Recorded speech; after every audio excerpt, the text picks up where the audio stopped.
Hello students, welcome all of you in Krishna educational channel. Students, इस video से मैं आपको जो क्लास 9 का सेकंड चैप्टर है बहुपद अर्थात पॉलिनोमियल्स, उसको मैं यहाँ से बता रहा हूँ। ठीक है, तो पहले बहुपद की डेफिनेशन जानते हैं इसकी क्या होती है।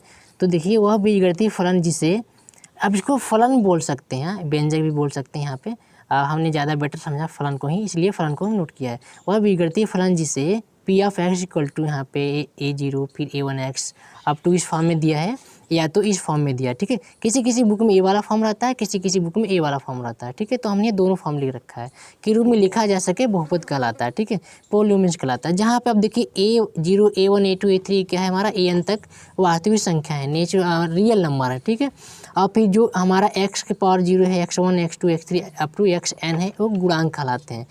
और an का मान कभी हमारा 0 नहीं होना चाहिए। an क्या है, हमारा धनात्मक पूर्णांक है। अब इसको समझ लिख लीजिए। जैसे मान लीजिए हमने लिखा 4x² माइनस में 3x प्लस में 7, ये हमारा एक बहुपद है। ठीक है, ये हमारा एक पॉलिनोमियल्स है।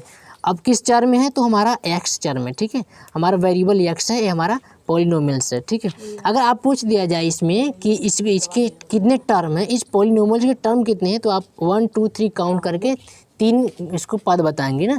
अगर मान लीजिए क्वेश्चन में आ गया कि कोई बहुपद आपको दिया है और कह दिया आपको कि इसमें कितने पद हैं, तो आपको यही बताना है, गिन कर काउंट करके आपको बता देना है। अगर पूछ दी, जैसे यहाँ पे अगर पूछ दिया कि x का गुणांक बताना है, इसमें x का गुणांक अगर बताना है, ठीक है, x का गुणांक अगर बताना हो तो आपको यहाँ पे -3 बताएंगे। x² का गुणांक बताना है तो आप 4 बताएंगे। ठीक है, अब देखिए बात यहाँ पे एक इम्पॉर्टेंट पॉइंट है। जैसे मान लीजिए y² प्लस √2, ये भी हमारा पॉलिनोमियल्स है, यानी कि बहुपद है। लेकिन अगर मान लीजिए ऐसा आ गया y प्लस में 2/y, ये हमारा पॉलिनोमियल्स नहीं है, क्योंकि इसको हम ऐसे लिख सकते हैं y प्लस में 2y इनवर्स। देखिए, जो हमारा हमने अभी लिखा तो जो x की पावर n यानी 1 से लेके n तक है, ये सभी क्या होने चाहिए, धनात्मक पूर्णांक होने चाहिए। धनात्मक पूर्णांक बोले तो 0 हो सकता है, 1 2 3 यानी कि अप टू इनफाइनाइट तक सभी पॉजिटिव नंबर हो सकते हैं, लेकिन निगेटिव नहीं होगा। और फिर क्या है, रूट वाले भी नहीं होंगे। जैसे मान लीजिए आपके पास ऐसा है 3√t, ठीक है, तो ये हमारा पॉलिनोमियल्स नहीं है, क्योंकि यहाँ पे रूट का मतलब होता है 1/2, यानी कि 3 के पावर में 1/2 लग जाएगा, तो ये हमारा पॉलिनोमियल्स नहीं है।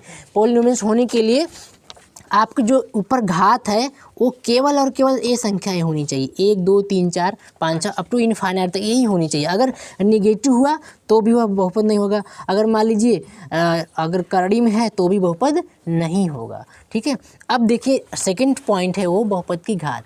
बहुपद की घात अगर पूछ दिया जाए, जैसे मान लीजिए किसी बहुपद की घात क्या है, सबसे बड़ी घात वाले पद के घातांक को बहुपद की घात कहते हैं। जैसे एग्जाम्पल में अभी जो ऊपर लिए थे 4x² माइनस में 3x प्लस 7 है, इसमें अगर इसकी घात पूछा जाए तो आप बताएंगे में इसकी घात क्या हो जाएगी, घात कितनी हो जाएगी, 2।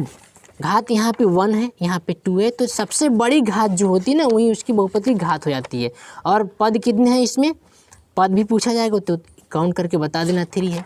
और देख लीजिए, जैसे मान लीजिए आपके पास 3x³ प्लस में 4x² प्लस में 7x माइनस में 2 ऐसा बहुपद है, और उसमें पूछ दिया इसमें कितने घात है। इस बहुपद की घात बतानी है तो सबसे बड़ी घात कौन है, 3 है, तो सबसे बड़ी वाली घात को आप बताएंगे, बहुपद की घात 3 हो जाएगी। ठीक है, अब इसमें अगर पद भी पूछा है तो लिख देंगे क्वेश्चन में, अब 1 2 3 4 इतने 4 पद हैं।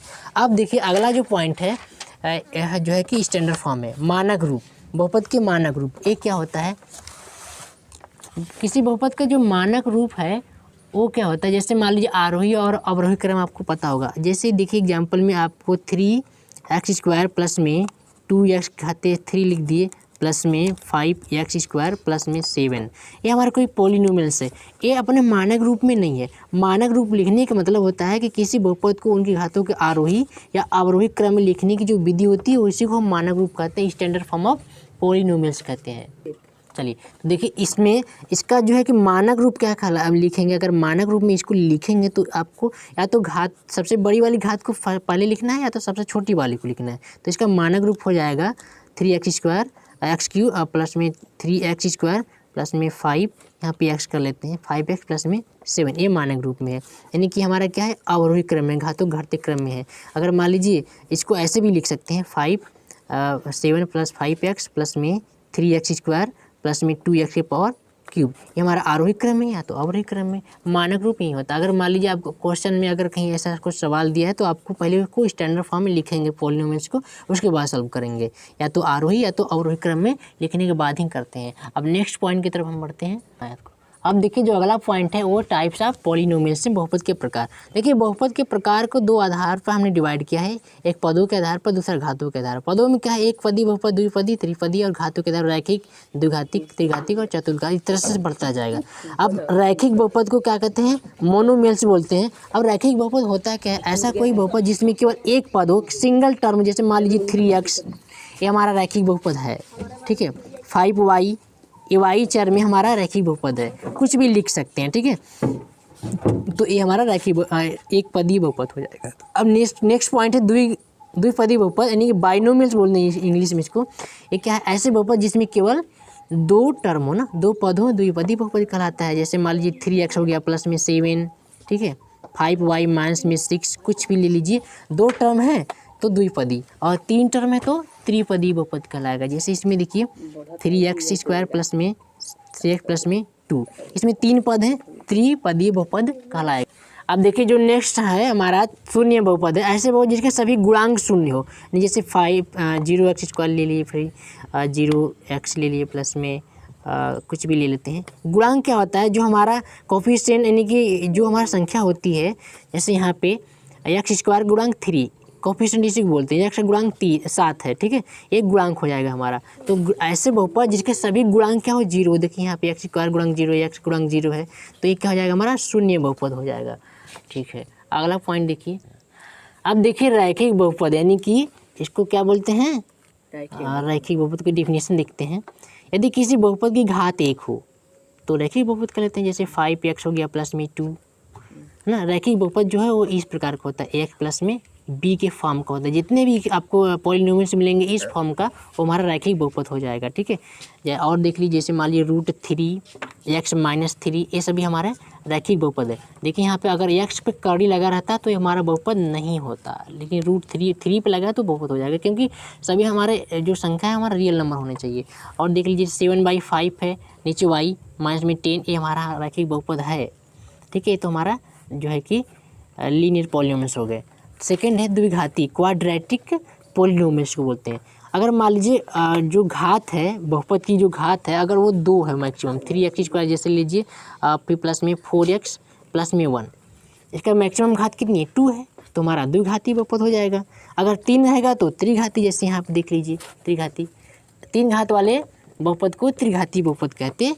एग्जाम्पल के लिए जैसे मान लीजिए 4x³ प्लस में 3x², ठीक है, प्लस में 7x माइनस में 14, हमारा त्रिघाती बहुपद हो जाएगा, ठीक है। 4 त्रिघाती कोई भी बहुपद हो वो इस फॉर्म में हमेशा रहता है, ax³ प्लस में bx² प्लस में cx और फिर प्लस में d, इस फॉर्म का रहता है हमारा जो है कि त्रिघाती बहुपद, त्रिघाती लिखते हैं, ठीक है। और जैसे मान लीजिए जो द्विघाती बहुपद है वो हमेशा इस फॉर्म में रहता है, ax² प्लस में bx plus c। A B C क्या है, कोई भी रियल नंबर है, यहाँ ए का मान कभी 0 नहीं होगा, बाकी 0 हो सकता है, ठीक है। यहाँ भी ए का मान 0 नहीं होना चाहिए, बाकी 0 हो सकता है। अगर मान लीजिए सभी 0 हैं तो भी त्रिघाती बहुपद में ही गिना जाएगा। घात हमारा 3 होना चाहिए और जो ए का मान है वो 0 नहीं होना चाहिए। अब देखिए बहुपद का मान क्या होता है, बहुपद के मान क्या होता है। मान लीजिए हमारा p(x) कोई एक बहुपद है, ठीक है। जैसे यहाँ पे देखिए p(x) बराबर 3x प्लस 1, p(y) बराबर 3y प्लस में 1। कोई भी हमारा पॉलिनोमियल्स होता है जिस फॉर्म में वह रहता है उसी फॉर्म में इसको लिख लेते हैं। जैसे मान लीजिए आपको ऐसा है 2z हो गया प्लस में 3, तो इसको हम pf(z) से रिप्रेजेंट कर सकते हैं, ठीक है। ये हमारा रिप्रेजेंट करने का तरीका है। तो क्या है, कोई भी संख्या रैंडमली ले लीजिए आप, x बराबर 1 ले लेते हैं जैसे, तो x बराबर 1 पर इस पॉलिनोमियल का जो मान रहेगा वही बहुपद का मान कहलाता है। जहाँ जहाँ x है वहाँ 1 रख लीजिए। 3 × 1 प्लस में 1, ये कितना हो जाएगा 3 प्लस में 1, ये कितना आया 4, यानी कि p(1) का मान हमारा 4 हो गया। p(a) का मान कितना था, ये p(a) का मान कितना हो गया, ये इस प्रकार है, p(a) की जगह हमारा 1 का काम कर रहा है, 1 काम कर रहा है, ठीक है। तो हमारा 4 हो गया। तो ये हमारा बहुपद, किसी भी बहुपद का मान ऐसे ही निकालते हैं। नेक्स्ट पॉइंट है जो बहुपद के स्टूडेंट के इंपॉर्टेंट थोड़ा सा, इसको देख लीजिए। मान लीजिए p(x) कोई हमारा बहुपद है, ठीक है। जैसे एग्जाम्पल के लिए हम इसी को ले लेते हैं 3x प्लस 1, ठीक है, p(x) पी कोई भी बहुपद होता है जिस हमारा वेरिएबल में रहता है उसी को उसके साथ लिखते हैं। पी ऑफ एक्स बराबर 3x + 1 हमारा एक पॉलिनोमियल्स हो गई। अब क्या करना है, तब क्या कहते हैं, एक्स बराबर 1 को बहुपद का शून्य कहते हैं। जो हमारा एक्स बराबर एक्स की जगह ऐसी कोई भी वैल्यू पुट करेंगे तो उसको शून्य कहेंगे यदि उसको रखने पर इस पॉलिनोमियल्स का मान 0 हो जाए। तो जैसे मान लीजिए हम क्या रख रहे हैं, एक्स की जगह चलिए देखिए यहाँ पे अभी नहीं दिख रहा है, पी ऑफ एक्स बराबर हमारा कोई पॉलिनोमियल्स है, एक्स जगह ऐसी कोई वैल्यू पुट करिए जिससे हमारे इस पॉलिनोमियल्स का मान 0 हो जाए। तो जब 0 हो जाएगा, जिस वैल्यू को रखने से हमारा पॉलिनोमियल्स का मान 0 होगा उसी को हम उस बहुपद का शून्य कहेंगे, 0 कहेंगे। एक्स इक्वल टू हम जैसे मान लीजिए 1/3 रख रहे हैं ना, 1/3 रखने पर चलिए एक्स जगह 1/3 रख दीजिए, पी ऑफ एक्स माइनस 1/3 बराबर में 3 हो गया, इंटू में फिर माइनस में 1/3 रखेंगे, प्लस में 1 है। अब देखिए 3 से 3 कैंसिल, क्या बचा -1 फिर +1, ये प्लस माइनस फिर घट के 0 हो जाएंगे ना। तो हमारा x बराबर -1/3 अगर इस पॉलिनोमियल्स में रख देंगे ना, इसका मान 0 हो जाएगा। आप चेक कर सकते हो, क्या हमारा 3x + 1 ही है ना। अब क्या करना है, अब x की जगह क्या रखना है, -1/3 रखो, जो अभी हमने यहाँ पर रखा था, इसका मान 0 आ जाएगा। ठीक है, तो वो सभी वैल्यू अगर देखिए एक चर वाला है, मतलब एक घात वाला है, तो इसके जो 0 जाएंगे 1 निकलेंगे। अगर यहाँ पे 2 रहता तो इसके 0 2 आते, 3 रहता तो इसके 0 3 आ जाते हैं। ठीक है, इस तरह से। तो ये रहा हमारा बेसिक पॉइंट। कुछ बहुपद के चैप्टर को स्टार्ट करने से पहले जो बेसिक पॉइंट होते हैं, हर वीडियो की तरह इसमें भी जो बेसिक पॉइंट था उसको मैंने यहाँ पे डिस्कस किया। अब इसके बाद जो अगला पॉइंट आता है वो गुणनखंड प्रमेय है और शेषफल प्रमेय है, तो उसको मैं अगली वीडियो में डिस्कस करूँगा। उसके बाद पूरे एक्सरसाइज पर मैं चलूँगा। सो अपनी वीडियो को फिनिश करता हूँ। Thanks for watching my video.